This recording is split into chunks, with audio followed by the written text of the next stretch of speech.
Masih bersama saya Budiman Tanrujo di satu meja The Forum, Mbak Irma Caniago. Yes. Isu ini lama sekali digoreng ke kiri ke kanan. Sebetulnya siapa yang akan dirugikan dan siapa yang akan diuntungkan sebetulnya dengan isu ini? Yang dirugikan masyarakat. Masyarakat. Okay. Hari ini kita tahu ribuan, puluhan, ratusan ribu lapangan kerja kita porak-poranda dengan PHK massal. Oke. Okay. Nah, lebih penting kita menyediakan lapangan pekerjaan nih untuk anak-anak kita ini. Kan bukan dijanjikan oleh Wapres juga 19 juta. Begini, saya ingin sampaikan kemarin kami RDP, Wapres ngomong seperti itu adalah bagian dari motivasi. Kantong-kantong pekerjaan, lapangan pekerjaan itu bukan cuma di Kementerian Ketenagakerja, tapi di seluruh kementerian. Okay. Di PU, di ESDM, semua ada lapangan pekerjaan yang harus diciptakan. Maka Pak Presiden kemarin menyampaikan bahwa semua program kementerian harus berbasis lapangan pekerjaan. Oke. Okay. Nah, itu yang lebih penting untuk kita bicarain. Atau isu pemaksulan itu orang cari kerjaan juga jadi Wapres ya? Ini kita nih, anak-anak kita ini ya. Anak-anak kita ini menunggu lapangan pekerjaan. Jangan sampai seperti kemarin. Ya, job fair pekerjaan sampai tumpang tindih, sampai mereka ada yang sampai jadi korban. Itu yang harusnya kita pikirkan ke depan. Okay. Itu yang harus dipikirkan oleh pemerintah. Bagaimana menciptakan lapangan pekerjaan yang cukup bagi rakyat supaya rakyat Indonesia ini sejahtera. Kenapa? Karena rakyat tidak akan sejahtera kalau mereka nggak punya pekerjaan. Oke, baik, Bang Doli. Ada analisis yang mengatakan bahwa isu itu adalah untuk menghambat Gibran di tahun 2029. Nah, menurut saya sih terlalu jauh ya. Terlalu jauh. Dan spekulasi. Artinya Gibran mau bisa jadi maju atau tidak itu tergantung Gibrannya sendiri pada saat. Jadi dan tergantung partai lah. Kalaupun kemudian misalnya lah berandai-andai saja ini dimakzulkan gitu ya. Kan nanti terbelah itu ya masyarakat itu ya. Ada yang pro dan ada yang kontra juga. Mungkin kalaupun itu terjadi, orang yang tadinya tidak tahu apa-apa bisa jadi bersimpati, malah itu yang membuat bisa jadi dia jadi tambah populer. Oh, ada yang diuntungkan juga kalau gitu. Ya, bisa jadi begitu kan. Dibicarakan makanya, terus. Makanya saya katakan itu masih terlalu jauh bicara tentang 2029. Jadi, nah sekarang justru kenapa saya katakan tadi harus segera dihentikan? Karena ini energi yang menurut saya kita nggak tahu ujungnya mau apa ini, iya kan?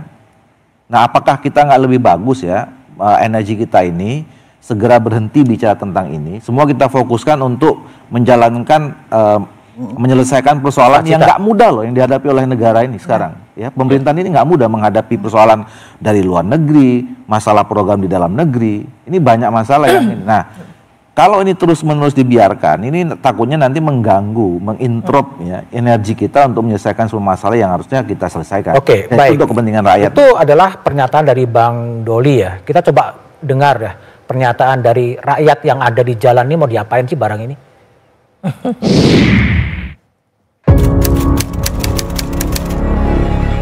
Kalau saya sih lebih ke setuju ya, karena dari awal proses pemilihan juga banyak untuk aturan yang dirubah-rubah, terus juga untuk pengalaman menurut saya masih kurang sih. Saya sih nggak setuju ya Mbak, karena menurut saya ya sudah aja, karena misalnya semua orang juga punya pendapatnya masing-masing, dia sudah terpilih juga, berarti banyak masyarakat Indonesia juga yang udah setuju buat memilih dia. Terlepas dari misalnya peraturan yang sebelumnya cacat atau bagaimana, tapi kan seenggaknya kita juga boleh lihat juga dari kinerjanya dia sekarang. Kalau saya sendiri sih sebenarnya setuju-setuju aja ya, karena kalau dari berita-berita saya sedikit mengikutinya, mungkin saya setuju karena secara prosesnya mungkin tidak dari segi umur ya, dari perolehan umurnya juga tidak sesuai, jadi secara prosedur mungkin nggak tepat, dan juga secara dari pengalaman juga kan masih tergolong muda.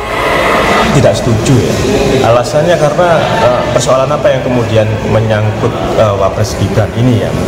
Sejauh yang saya lihat Wapres Gibran terpilih secara demokrasi, dipilih oleh rakyat juga.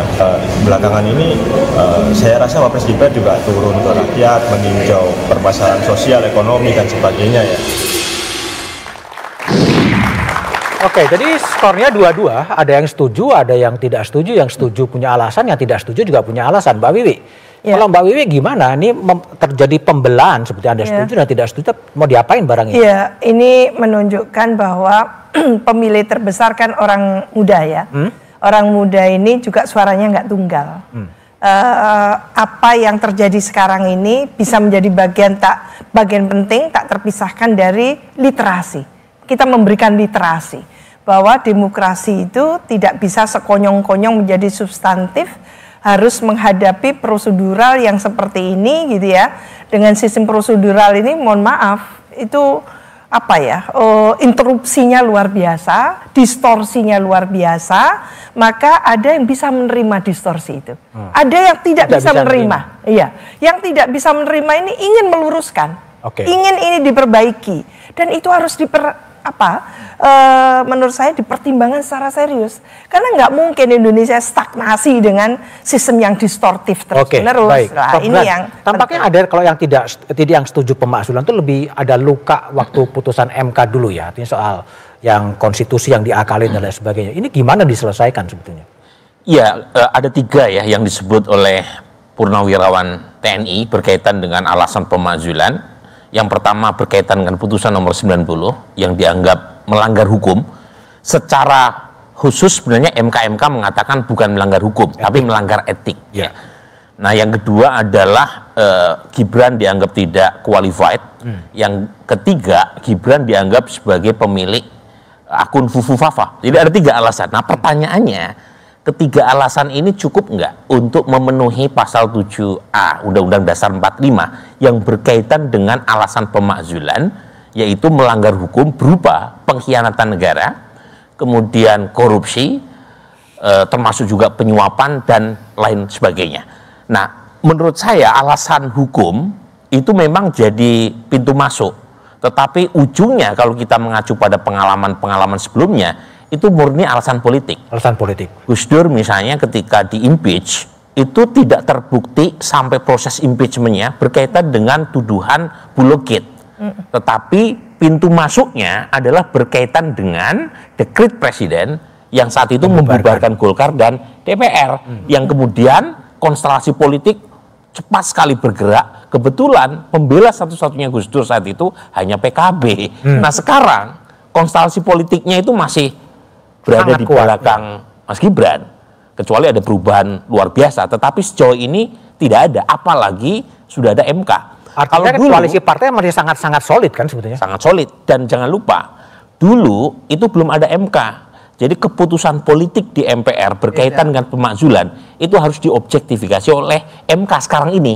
Dulu nggak ada, jadi ketika DPR-MPR sudah memutuskan pemakzulan, langsung di stempel. Nah, sekarang kan DPR, MPR dengan proses yang sangat sulit, kemudian dibawa ke MK, prosesnya lebih sulit lagi. Jadi poin saya, politik memang menentukan apakah pemakzulan ini jadi atau tidak. Tapi per hari ini, sepertinya isu pemakzulan ini hanya ramai di media. Oke, Pak Wiwi, kalau menurut intuisi atau analisis akademik Anda, ini pemakzulan ini akan dibahas di DPR atau di case close saja sih, tanpa ada pembahasan apapun? Kayaknya DPR wait and see. Wait and see yang di wait apa yang di see apa? Ya melihat pressure-nya seberapa besar. Oh, lihat pressure. Dan tentu soliditas dari koalisi itu.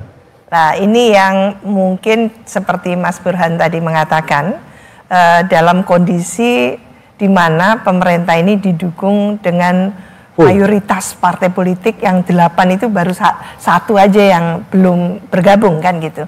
Maka dalam kondisi yang belum setahun juga kan gitu ya.